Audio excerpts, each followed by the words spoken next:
Our audience is waiting. Let's see.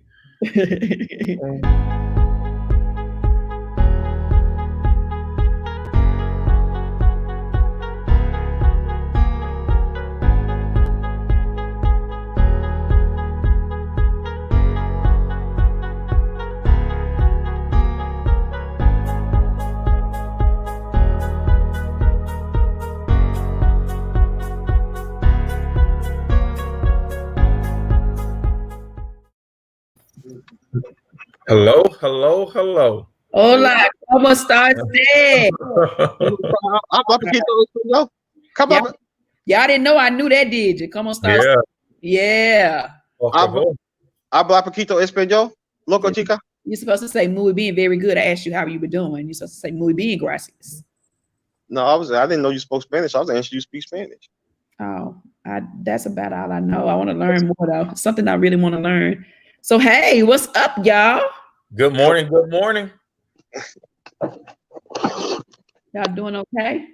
We are doing okay. And thank you guys for checking in this week. The weather has been so great for the past week. And then today, we got the rainy and dreary day, which we needed a little rain. So thank you guys for checking in with us.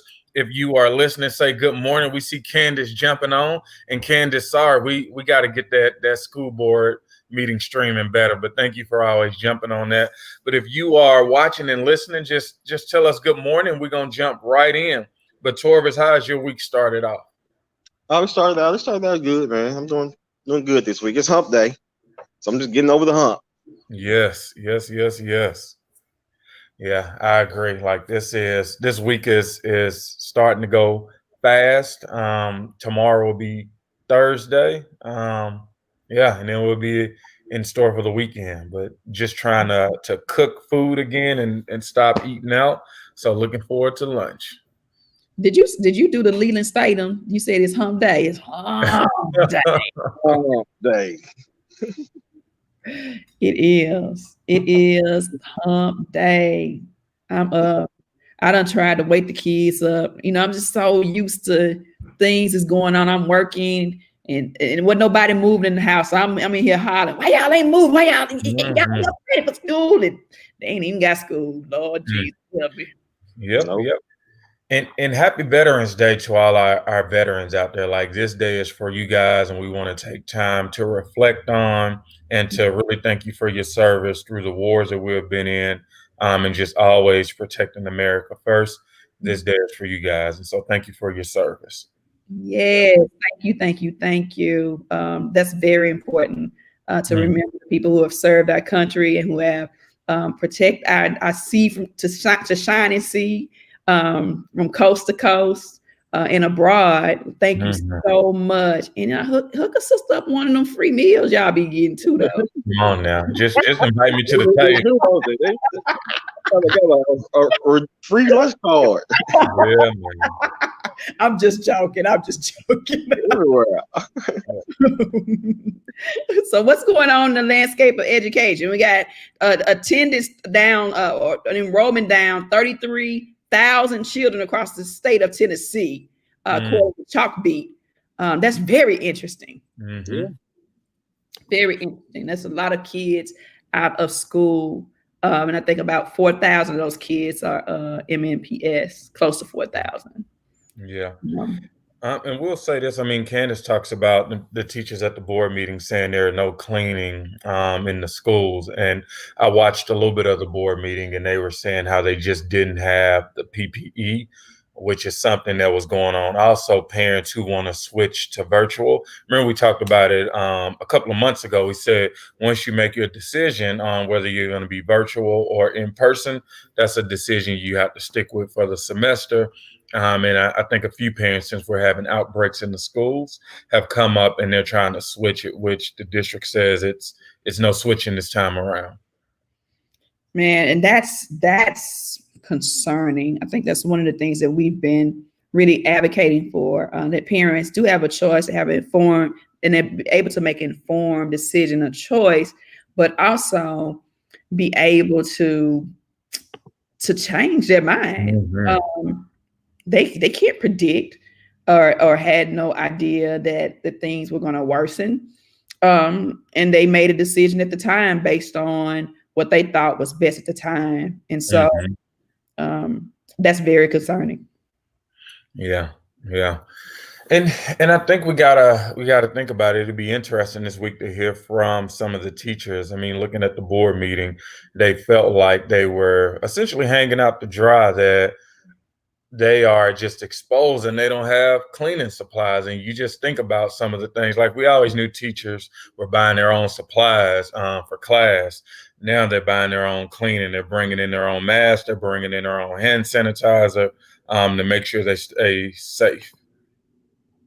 Wait a minute. I was reading something the other day, and it was saying that it was like $272 million was left, and they was trying to get them to buy PPE with it. It had to be used by the end of the year from the governor. But then I also had read that FEMA had denied using their money to buy PPEs for the school. So I'm like, you got this money, and it's got to be used. I think that's the number one thing that's going on now when you're going into schools is the PPEs and being safe. I don't know. Whoa. Yeah. I'm having a hard time digesting that, right? Like, what has to happen? Somebody got to die for us to react appropriately? Like, why do we have to always wait until we're in crisis mode to address something? That's a sad indictment on the federal, state, and local level. Right?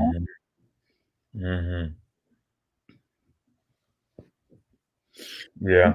One of the teachers who spoke last night, I just remember her saying, even, the numbers, right? Like they may not be reporting the numbers correctly with just the cases that are popping up. And then as we look around just surrounding areas, like in other, Wilson County or Williamson County or Sumner, like they're shutting down the schools. And so the question is, do we even still keep the elementary schools open? I think Hermitage Elementary had a lot of cases. Maybe they had to shut down, or they just had to quarantine a large amount of students. Robert E. Lillard shut all the way down, right? Yeah, Churchwell. Oh, Churchwell. I'm sorry. And then I saw Cora Howe had outbreaks. Man, like, this is serious. And I know that everybody's excited about the interim analysis that Pfizer put out about the vaccine. Let me explain to you. Interim analysis is a review of the data to see the efficacy, meaning is the drug at this point safe to continue to keep on researching based on the data. So based on the data, they said they've got a 90% success rate. An interim analysis, they have to stop, look at the data from start to that point to see if there's some efficacy. It doesn't mean that the vaccine is necessarily ready to be approved. Although I'm hearing over the next few weeks they may be looking to do an emergency approval from the FDA. So I want to talk about that a little bit because I think it's very pertinent to say that we're not out of the woods. We're not getting away from PPE because there's a vaccine either. And the vaccine is tested on children 12 to above, to the adults, to 65 years old. So children under 12, the vaccine has not, the data is not there as to how that dosage would affect them. We're not out of the woods. We're not out of the woods. Yeah. So this is going to be interesting. I think, Carolyn Schaffner just said the inability to switch scared her. Candace talked about my kids aren't going back if the schools are nasty. And I mean, if they're not able to clean, it kind of sets the stage for nastiness. And then Ms. Gardner says reactive instead of proactive, which we can go into a whole segment of just being reactive. But how is virtual learning going for you guys? Like, we know how it's going in person. Schools are shutting down. You know, some families are happy. But how has it been going virtually? Like, this is this is month 3, getting close to December. We're taking a December break. But how is virtual learning going? And then Amy just talks about Hermitage had 5 and had 45 quarantine. That was the number I was looking at. Julia Green, 243 quarantined, but under 5 positive. So that is interesting. Mm-hmm. It is. It is. I don't think virtual learning is going anywhere, guys. Like, I think we have to be prepared and proactive, as Joyce said, on through 2023 at least. To make sure, we need to make sure that virtual learning is meaningful, it is robust, that the teachers are able to implement it, that they're trained, that parents are trained so that we can be partners, that we know where our children are. All of those things that they're the key points to making sure that children have success. And I just don't think we're there yet. And maybe, you know, we're on the way, or we're planning to, but we want to make sure that we're monitoring the progress to make sure that, you know, ultimately we have success and children don't get farther behind. Mm-hmm. Yep. And Erica, I hear you. You know, you want to do virtual learning. I mean, that's one thing that we heard from parents who have kids with special needs and IEPs. I mean, since March, you guys are not getting the services. And so I get it. Even at Core How, I'm pretty sure they were being safe. But I think we got to learn, when an outbreak happens, why did it happen? Like, did it travel through the air? Were kids, you know, just being huggy and touchy? Did the teacher bring it in? I think we got to talk about those things, because it helps us in planning for the future. And I always ask, like, Core How, I can only imagine they were being as safe as possible, because those are kids with special needs, but they still had so much of an outbreak they had to shut down. And so I think that's one thing that we need to talk about. Like, is it protectable? Can we protect our kids? And then I think Sonia said it earlier, does someone have to die? Which is pretty scary. And once somebody on the team said this the other day, and it was so profound, that we've sent man to space, and we can't do this. Sent him to the moon. He walked on the moon. He planted a flag on the moon. But we can't figure this out. Right. That's what I'm saying. Yeah. And it should be figured out. I mean, I'm really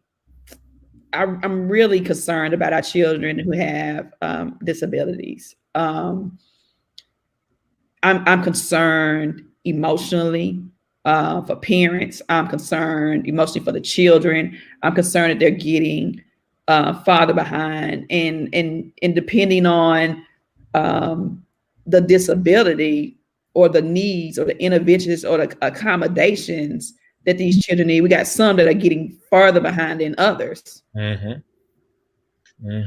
they're talking to parents, the issue of virtual learning. A lot of them now, since they're going back to in school and in person, some of the teachers are switching to in person.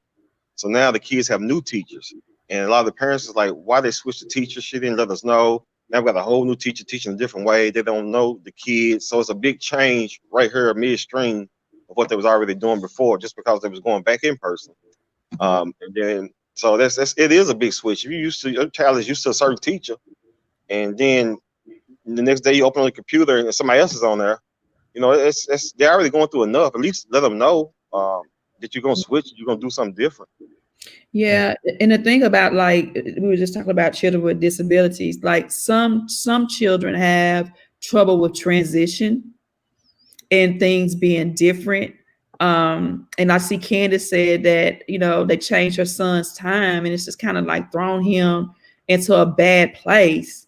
And what we would have wanted to happen is, by this time, you know, that the children would start adjusting. I'm starting to hear that from some parents, like, okay, we're starting to finally kind of get in, get in a motion where it's kind of consistent. They're getting some consistency. So, you know, any type of change that we're doing, we got to realize how that affects children. Mm-hmm. Mm-hmm. And then they need extra support. And some parents are still having computer issues, even this late in the game. They have some teachers, some parents, it's like they computer keep going to airplane mode and different things like that. They keep switching computers out. They still can't use the computers at home with Schoolology. So we still having, the digital divide when we don't get to this point in the distance learning or virtual learning. Right. Yeah. I want to go back to something you said, Torvis, too. You said about the teachers, like they lost them in class. Like right now, when I was listening to the board meeting, you can't do virtual and in-person teaching. The teachers even have to pick one or the other. And so it's just really confusing when you think about it's a simple decision, but somewhere, somehow, it's become a policy where you can't go back and forth and you have to choose which one you want to do. I wonder, I'm wondering, because they're saying that they have enough teachers, right? Like, so they don't have a lot of vacancies. I'm wondering, does it have something to do with safety? Like more of an explanation. My daddy used to say an explanation goes a long way. Like, a little bit more explanation as to why is it that they want teachers to kind of like, if you're going in the building, want to keep the same people going in the building, just like in a hospital, when you have patients on isolation or you have some type of something that's contagious, then you want to kind of keep some consistency with the people going in and out of that room so that you don't spread. So I'm wondering, is that part of it or something else? We don't know. All we can do is speculate. Yep. And I'll say my heart goes out to Ms. Holloway. And thank you for commenting, Ms. Holloway. I think this is my first or second time seeing you on the show. But she says her children have never failed in school, but they're failing virtual school. And we don't know how, or I guess she means they don't know what to do. And this is the tough and difficult thing that we're talking with. And just bringing it back, Sonia, to learning loss. Like right now, our district was already in a state of, a lot of low performing schools. We had 21 low performing schools. And now with virtual learning, we know learning loss is occurring. We just don't know the effects right now. But that's something that we talk about as PROPEL, like learning loss and having a real and concrete plan to help our kids get back to what they have lost during this COVID-19 situation. And how about those who are passing, making sure they don't lose more, they don't lose something after a while. I don't think this assessment gave us a good enough snapshot as to where children really are. I'm thinking that the next assessment will be the foundational assessment, hopefully with better implementation. We can see the real effects of what's going on, but we have to keep on monitoring that because there's a parent that commented about the change, right? The transition of things happening, from a teacher to a next. Those are data points that we got to look at. We'll know, okay, we can identify the root cause as to why that child is not making progress. What affected that child? That's why we want individualized learning plans, because you can look at each individual child, look at their particular situation and see how it affects them. And then you put together a plan, you set some goals and some supports to help them through that.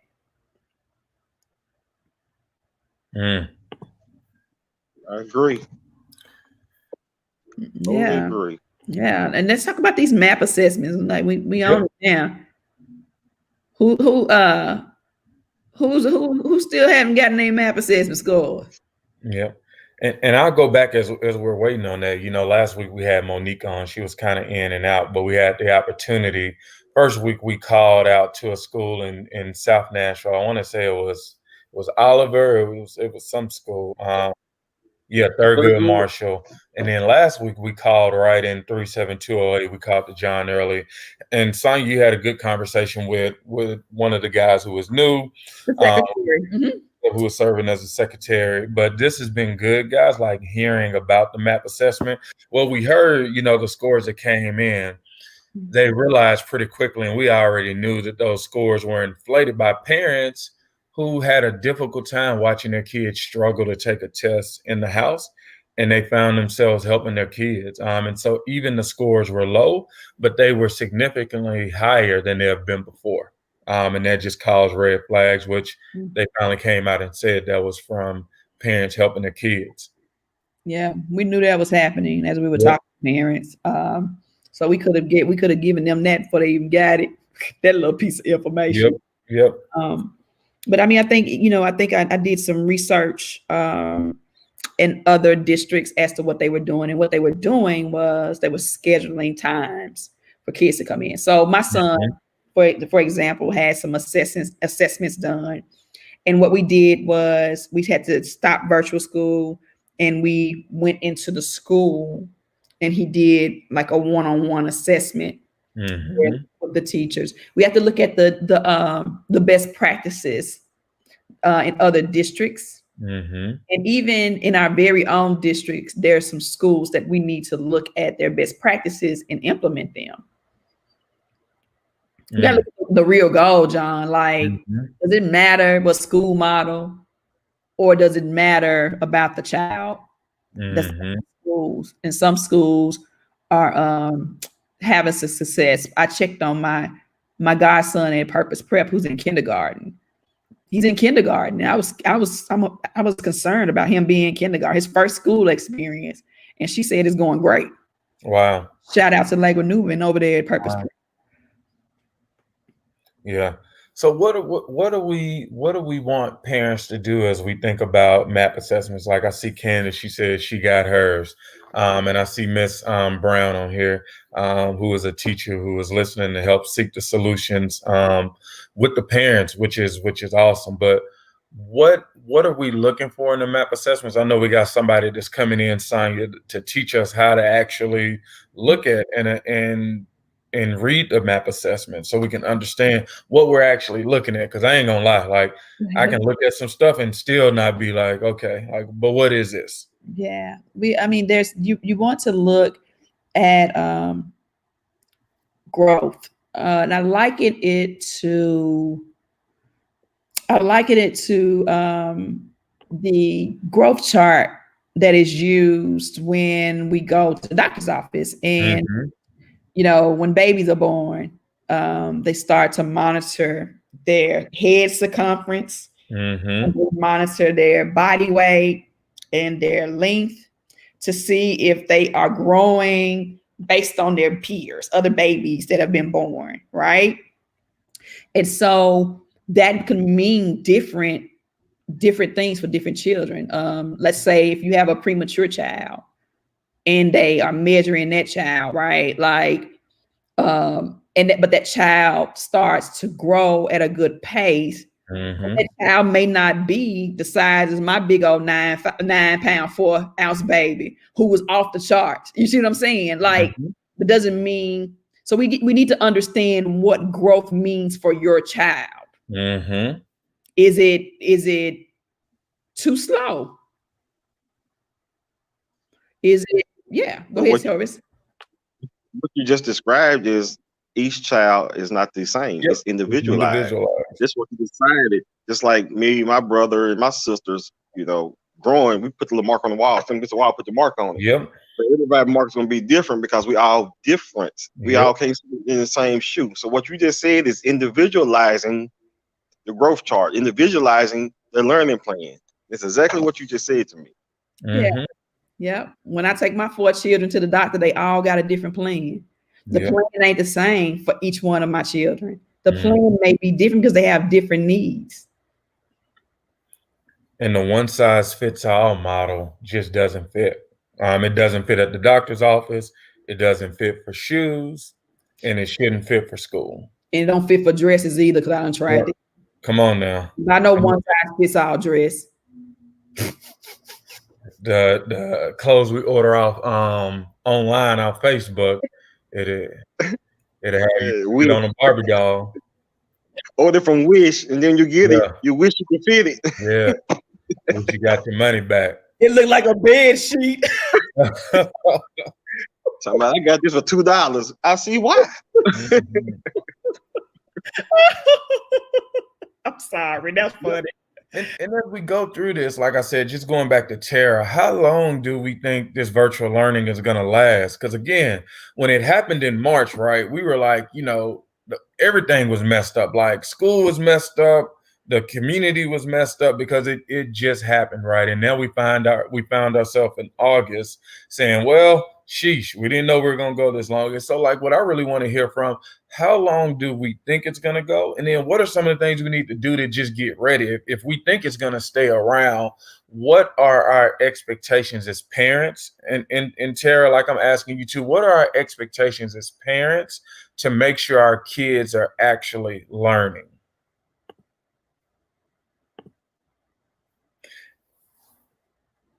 And I think Joyce says, watching the frustration in children who obviously need something different is heartbreaking.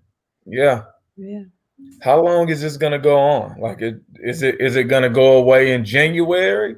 Do we have to wait until April, or is it going to still be around next August? And so what you're saying there, if it's going to go into next year, it's going to be into next year. Then you're going to have to start planning for, you got to go back into what we started now, the spring, the summer, the fall, learning loss. So you don't learn loss all year. And you get into April, May, in the summertime. So, I mean, like somebody just said, 2023, we still be seeing the effects of this. It's going to be a while. So virtual learning is going to have to be fixed for everybody because it's going to happen. The case numbers are going up. Every day you see case numbers going up.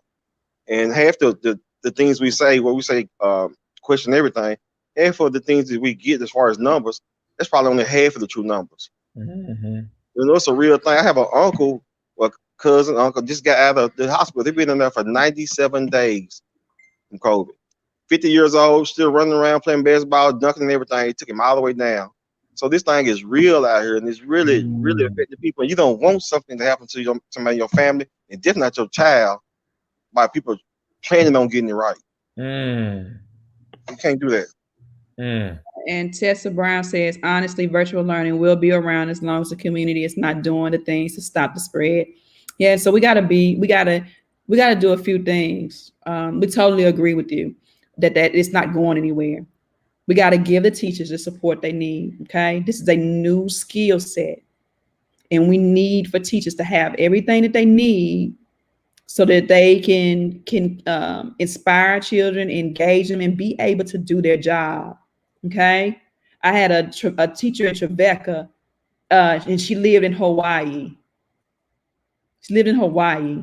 But she taught me virtually or remotely, and she was very good at it, but it was a skill set. And I'm sure she had the training. And the reason why I know that is because the state had some funding, a grant for teachers during the spring into the summer for them to take a class at Tribeca to learn how to do virtual learning. So we need the state, we need our legislators to pass bills and provide funding so that our teachers can be developed, so that they can do their job. They can't do their jobs without, having what they need. And then our children can't get what they need if they don't have people that can give it to them.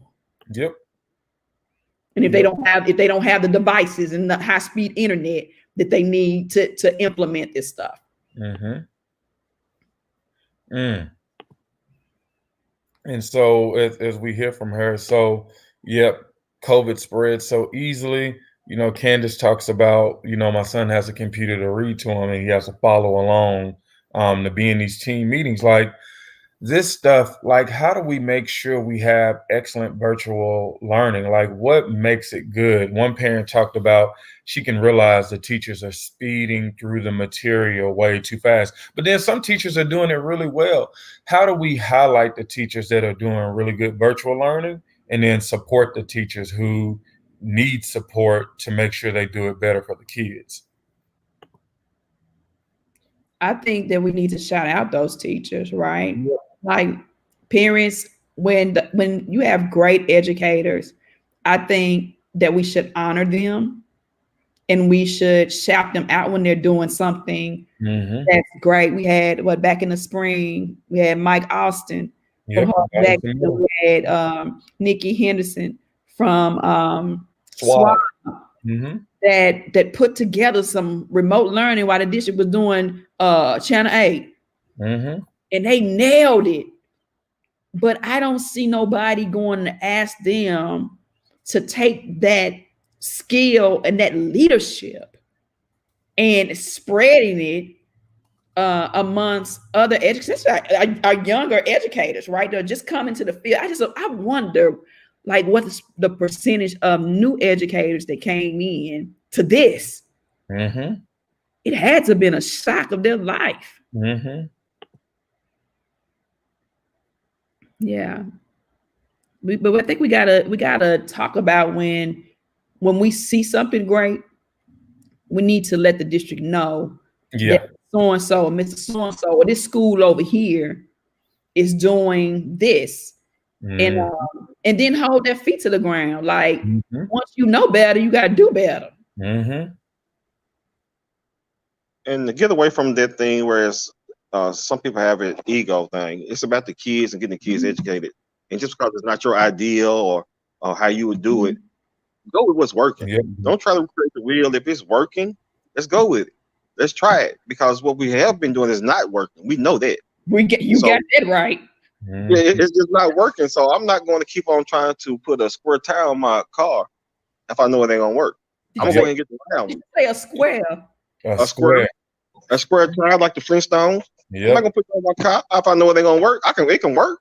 I'll be bumping out around there and go cause some other problem. But stop trying to, different models, different schools. Let's see what's worked. It's time to have a conversation. What's working? What's not working? Okay, let's go do this. Let's try this. You got to think outside the box with this, because nobody was prepared for this. We didn't know anything about it. So you can't just keep trying to say, well, our model is this, our model is that. If it's not working, scrap it. We losing kids. We're losing generations of kids by just this right here.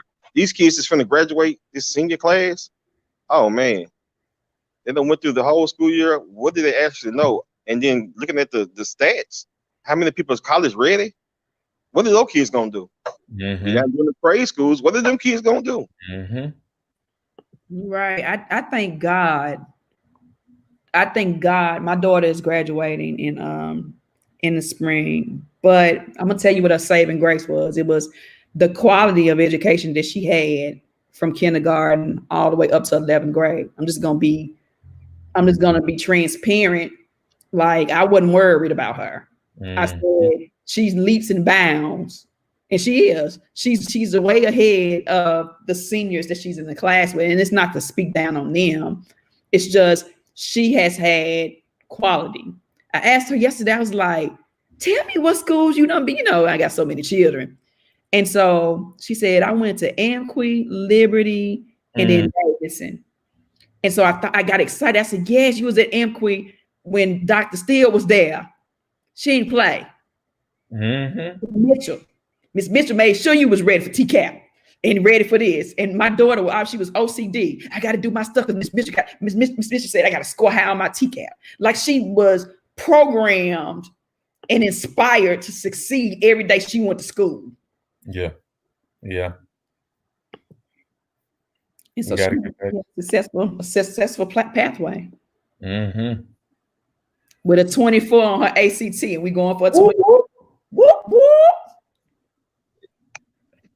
24. Yeah, can you say ching ching? Yeah, in 26, you never got to pay for nothing. But we going for it. Yep. Wake up, tell her get busy. I did this morning. I woke everybody up. So everybody get up and get on virtual school. Yep. And again, just shout out to our veterans who have served our country. Like I said, a lot of times we forget about this day, but as we think about the freedom that we have in America, we got to give it to you guys. So thank you. And Miss Brown, you can tell she got the day off today. She is on it today. We appreciate our teachers who also check in and talk with our parents. But she says, she has a student who loves football. So for math, we're doing greater lesson equal to. She uses football game scores, but also she teaches other students the same, setting addition and subtraction in the same space during that lesson. You got to meet kids where they are. I love that. I would love that teacher because it was individualized. That is individualized, meeting them where they are. How do we get more to nieces, right? Like, How do we get more Miss Ross? How do we get more Miss Hendricks and Mr. Austin? Like, how do we, how do we amplify their voices? And because that's innovative, that's inspiring. That's a person that when she typed that, and I could see the passion and love in what she does. How do we honor that? I want some more of that. Yeah. And Ms. Brown, if you still listening, how could we do that just at the school that you work at? Like, how do we make sure we take best used practices that's working for you and put it out there? As the saying, like, how do we take things that are not working for you and put it out there so somebody might have an issue? I'm gonna tell y'all, Hip Hermitage, right? I was in need of some boxes. I didn't need no liquor store boxes. Like, I needed real boxes I can put stuff in. And I put it out there on Hip Hermitage that I needed boxes, and somebody responded with boxes. They gave me a whole lot of boxes. But if I never asked, and if the platform wasn't there, I would have had to buy a bunch of boxes and spend money instead of receiving it for free from somebody who didn't need it anymore. So how do we do this with education? Why don't we create an I3 forum? In the I3 forum, you can't bring any complaints. You can only bring solutions. Okay. Teachers, I ain't got time for it, but y'all can do that. Create an I3. It's an information form. Like information. What's another I word? Intentional. What is it? Like informational, intentional. What's another I word? Intellectual. Intellectual. Intellectual and innovative.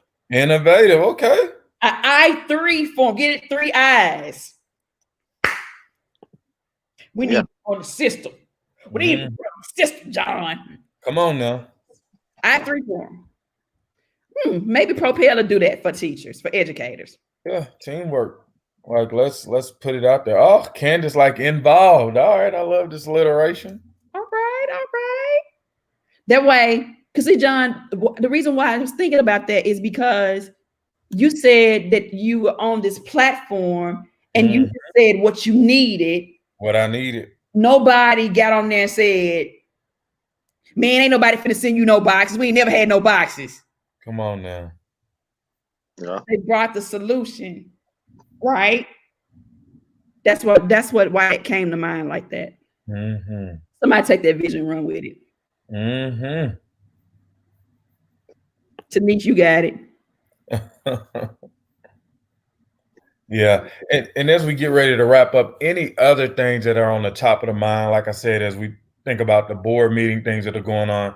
Last week, we talked about navigators. Didn't know if people had been getting calls from the navigators. We just, like, this is an opportunity to work together, but also to make sure our kids are getting the best education they can. Yes. You want to shout out some of these parents on here, John? Yep. Let's Amy. I was about to say her name and then it changed, but appreciate Amy. Appreciate Miss Brown for jumping in on her day off to tune in with us. Shout out to, I think I saw Miss Sharice Long Duns.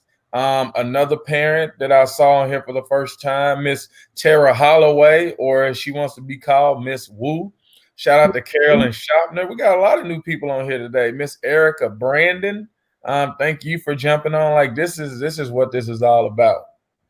Yes. And for our new people, I mean, I just want to let you guys know, the purpose of the show is to talk about issues that parents and grandparents care about the most. And to discuss those things in real time, raw, just being candid.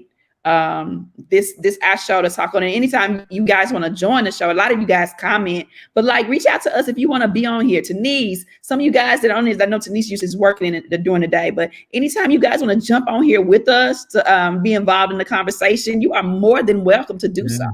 Yep. This is true teamwork. Yeah. And each one bring one. It's Thanksgiving. Each one bring one. When you come Come back on, next Wednesday, every Wednesday, somebody bring somebody with you. come on now. Come on now, Torvis. Come on, organize. Come on now. Bring somebody with you. You know, instead of having to go back and try to tell them what they said. Come on over here and check it out. Just like an old cookout invite. Cookout invite. The old way, old school. With no cell phones, anything. All the news went through the neighborhood. Your mama knew everything you were doing. There wasn't no GPSs, with no cell phones or the landline. And there was a rotary. Knew everything you were doing. This spread out. What's this Candace said? The navigator asked me how was the kids, and I said they got everything they need, but I need a winter coat because I'm out of my save. Did they get you a coat? Come on now. Did they get you one, baby? Let us know because we may hear of some drive or something with some coats too. Yep. And then next week, as we start to also think about like Thanksgiving Day is coming up. And so people who have food drives, I know Miss Sherelle Stratford over at Rocket Ship, they're doing food giveaways. And so start letting us know. Think about those, bring those on next week so we can make sure that we are helping families out who may be in need, or just people like me who just want to eat really good food. So keep us posted. Next week, Thanksgiving. Nah, just keeping us posted of the events that are coming up. You know, it's going to be hopefully it's a lot of places where they're going to be giving away. But we just want to highlight those places so our parents can know and be ready to show up if needed. Yeah, food drives and sponsoring and stuff like that. Yep. And before we go, let's talk about December speaker series. December the 7th, Dr. Penny Swin, our state commissioner, will be here discussing learning loss and what that, her plans for addressing it. So we'll have some live dialogue with her. Very excited about that. It's something that our parents really care about. So we want to hear from our Commissioner of Education to see what her plan is and also to give feedback to that plan. So make sure you got your schedule December the 7th at 6:00. Amen. All right, guys. Well, thank you guys again for showing up. We will see you guys next week and let us know things you need. I seen Yvonne just jumping in. Candace, she's a 1XL. All right, Candace, we make a note of that. I appreciate that. Then we got, see, we helping you. This is better than Hip Hermitage. Come on through, Yvonne. Come on, girl. Looking God. Come on now. Candace. You ask and you shall receive.